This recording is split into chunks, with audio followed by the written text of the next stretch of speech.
changed living conditions. Worldly-minded people.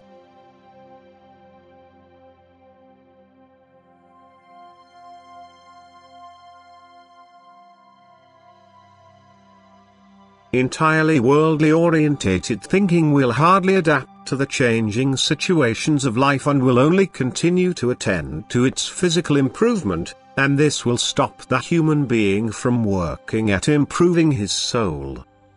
Anyone who allows matter to become his master will never be able to overcome it, and anyone who does not use the loss of material possessions as an aid in overcoming them will strive with increased eagerness to increase them again. And if he is to be helped again, it can only happen through renewed loss, so that he will learn to recognize the fleeting nature of matter and derive psychological benefit from it.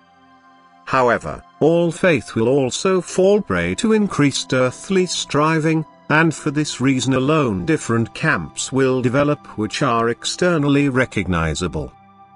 Faithful people accept their difficult earthly situation as a godsend and are therefore not interested in increasing their earthly goods, whereas a person striving for possessions has lost faith in a power that wants to reveal itself through events which cause him material loss. His desire for the world dominates, and thus he does not recognize God nor arrange his life in accordance with his will.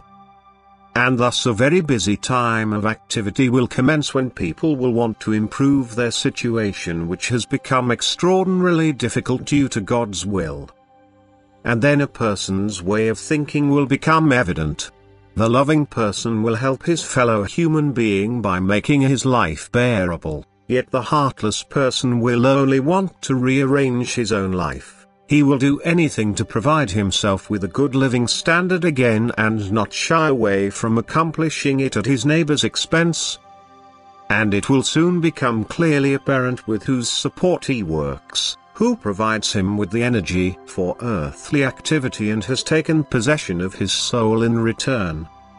The believer, however, will also find help in every adversity. It just will not be externally visible, but God's strength will inundate him. He will also master every situation in life and always remain in contact with God. His faith will deepen, his love for matter diminish, and this means far greater progress than the increased earthly wealth of the former.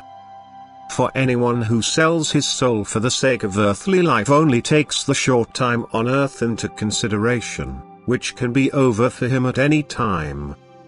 And he fails to think of eternity, which will be incredibly painful for him because he will be bound by matter in the same way as on earth. And therefore the human being should try to detach himself from all desire for it. He should accept the difficult time in submission to God's will and join God even more closely the more helpless he is in an earthly respect. For God will help him and reveal himself to him through often miraculous help. And the time of affliction will only be short for him, but infinitely long will be his life in the spiritual kingdom, where he, liberated from all matter, will be indescribably happy because he had already become a conqueror of matter on earth. Amen.